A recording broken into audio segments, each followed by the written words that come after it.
warahmatullahi wabarakatuh. Selamat siang pada pemirsa semua di seluruh Nusantara.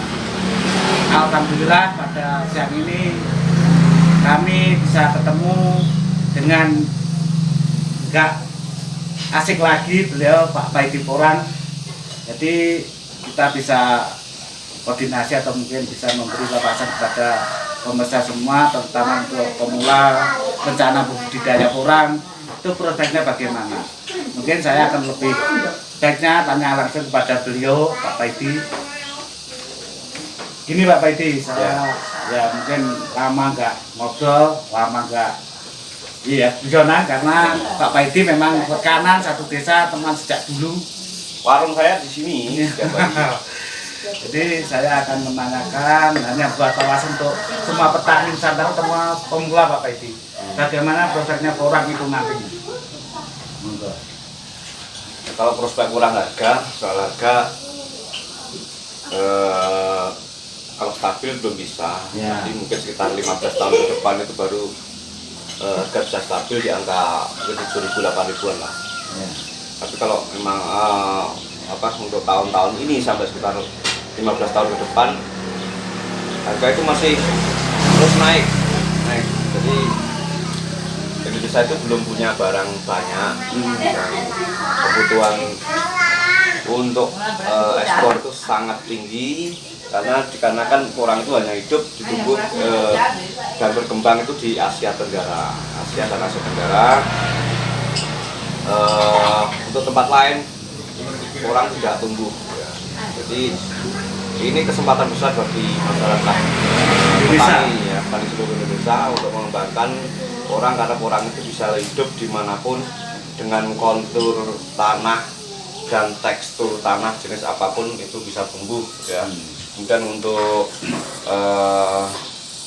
tanah jenisnya misalkan kadar asamnya tinggi itu pun bisa dengan inovasi kita bisa menetralkan dan bisa kita menanami porang di lahan tersebut ya.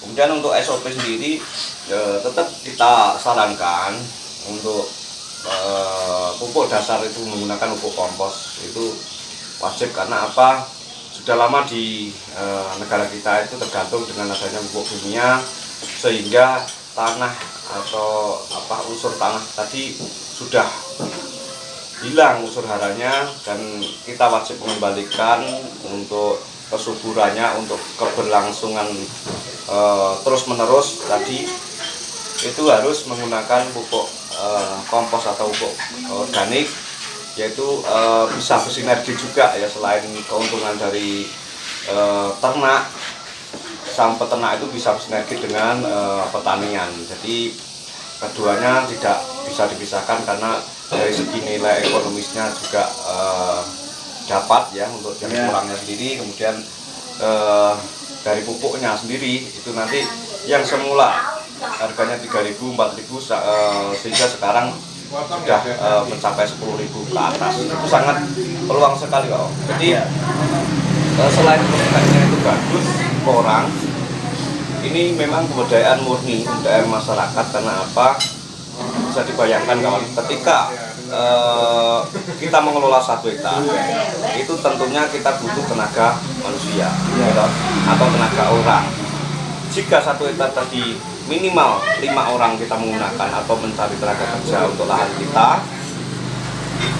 Jadi kalau lahan kita nanti bertambah tambah tahun berikutnya itu diperluas atau setiap orang bisa menanam paling tidak minimal 1 hektar itu bisa dibayangkan di daerah tersebut sudah membantu pemerintah untuk mengatasi pengangguran. Pengangguran. Nah, pengangguran itu akan hilang. Ya, jadi kita jangan mengharap ke pemerintah apa yang pemerintah berikan kepada kita, tetapi sebaliknya kontribusi kita apa yang kita berikan untuk pemerintah, untuk negara, untuk bangsa kita. Dan melalui porang, mudah-mudahan kesejahteraan ini akan terwujud. Nah, itu demikian. Oh iya. Jadi gini ya Pak Paidi. Berarti kita mengambil kesimpulannya dengan arahnya Pak Paidi seperti itu. tentang porang memang betul-betul bisa dikatakan itu menjanjikan. Ya. Terus kedua, memang pahitnya orang menanam porang itu hanya di awal karena modal. Ya. Karena modal dari awal, tapi nek orang Jawa mengatakan apa gitu, nandur pisan panen selawase ya. Ya. Jadi mungkin pahitnya dari awal, tapi yang dikatakan Bapak itu sampai 15 tahun itu nanti awalnya hanya 1 tahun 2 tahun merasakan pahit, tapi belakangannya sudah titik aman. Ya. Betul-betul bisa merasakan gitu. Ya. Nanti untuk sekitar 15 tahun ke depan itu harga baru bisa dikatakan Indonesia itu punya orang banyak.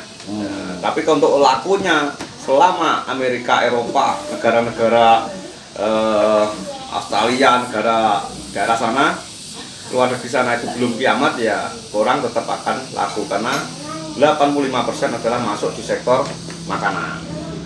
Oh ya, jadi seperti itu penjelasan Pak Baidi. Mungkin pada hari ini kita bisa ketemu karena tiap hari juga di sini. Kalau ya. Tidak keluar kota, rencana besok pergi mana Pak Baidi? Ke Tangerang. Tangerang ya, nggak keluar Jawa lagi. Mungkin dalam waktu dekat Pak, ya kan setelah kita roadshow ke luar Jawa, beberapa daerah mulai dari Langsa, Aceh, kemudian Medan, kemudian Lampung dan Kalimantan juga Sulawesi juga nanti minggu-minggu depan juga akan berangkat lagi ke mitra-mitra kita lain yang belum kita kunjungi, dan ini memang misi kami untuk pemberdayaan masyarakat dan misi kami sebagai warga negara Indonesia, ya kita berbagi, kita merubah paradigma lama ke paradigma baru. Kalau paradigma lama semakin banyak orang yang tahu bisnis kita, maka semakin banyak kompetitor atau pesaing. Tetapi kalau paradigma baru, semakin banyak orang tahu, semakin banyak orang ngerti atau paham bisnis kita, maka semakin banyak rezeki yang akan masuk. Jadi semakin banyak peluang juga. Iya. Itu. Nah, seperti itu. Dan dari Pak Baidi mungkin hanya sebagai untuk memperkuat mental. Namanya orang usaha tidak akan rugi nanti hasil. Dan kedua, Pak Baidi dulu ya tidak semudah langsung jadi pengusaha seperti ini. Sebetulnya dia betul-betul dia berusaha jerih payah, keluh kesahnya juga merasakan. Mungkin dari petani pemula keluh kesahnya akan merasakan dari awalnya Pak Baidi ya. Belakangannya baru menikmati. Ya. Mungkin dari saya cukup sekian dulu. Bila mana ada kesalahan saya pribadi bersama Pak Baidi, minta maaf yang sebesar-besarnya kepada seluruh pemirsa. Assalamualaikum warahmatullahi wabarakatuh.